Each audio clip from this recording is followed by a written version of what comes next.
வணக்கம் நண்பர்களே. இன்றைக்கி வீட்டு சாமி கும்பிட போகிறோம். அதனால் மேலே சுமங்கலிகளாக இருக்கிறவங்களெல்லாம் படத்தெல்லாம் மூடிட்டு இன்றைக்கி ஆண்கள் மற்றும் மதுரை வீரன், எங்கள் பாட்டி எல்லாருக்கும் வீட்டு சாமி கும்பிடுறோம். இங்கே பாருங்கள், வேட்டி, புடவை, அவங்களுக்கு பிடித்தமான இனிப்பு, ஸ்நாக்ஸ் வகை, பழ வகை எல்லாமே எடுத்து வச்சுருக்கோம். இந்த மாதிரி கறிக்கோலா குழம்பு, சிக்கன் குழம்பு, நாட்டுக்கோழி சிக்கன் குழம்பு, மீன் குழம்பு, அந்த மாதிரி அரிசியிலேயே செய்த அடை எடுத்து வச்சுருக்கோங்க.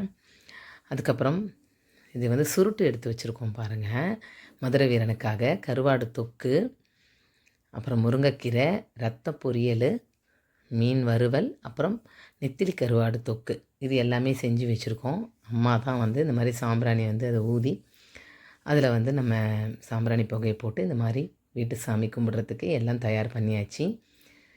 இந்த மாதிரி ஊதுபத்தி எல்லாம் ஏற்றி எல்லாம் எடுத்து வச்சுருக்கோம். இது சாப்பிட்றதுக்கு அவங்க பிராண்டி சாப்பிடுவாங்க அப்படின்னு மதுரை வீரன் சுவாமிக்காக அந்த பிராண்டியும் எடுத்து வச்சுருக்காங்க பாருங்கள். முட்டை, எல்லா வகையான அசைவ உணவுகளுமே எடுத்து வைக்கிறாங்க. எடுத்து வச்சு இந்த மாதிரி 3 இலையை போட்டு சுவாமி கும்பிடுறாங்க.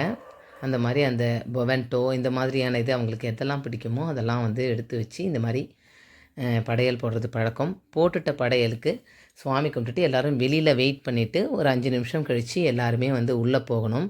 அந்த மாதிரி பித்திருக்கள்லாம் சாப்பிடுவாங்க அப்படிங்கிறது ஒரு ஐதீகம்.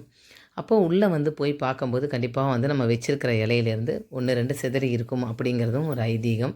அதனால் வெளியில் எல்லாம் காத்துக்கிட்டு இருந்துட்டு மறுபடியும் உள்ளே போய் அந்த படையல் சுவாமி கும்பிட்ட அந்த இதை போய் பார்த்து மறுபடியும் கும்பிட்டுக்கிறது பழக்கம்.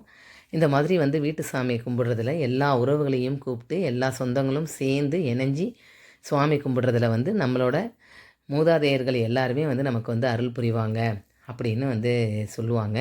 அதுக்கப்புறம் பெரியவங்க கையால் எல்லாருமே இந்த மாதிரி துண்ணூறு வச்சுக்குவாங்க, குங்குமம் துண்ணூறுலாம் வச்சுக்குவாங்க. அதுக்கப்புறமா படைச்ச இலையில் எல்லாருமே ஒவ்வொரு இலையாக எடுத்து வச்சு சாப்பிடுவாங்க. வாங்க சாப்பிடலாம்.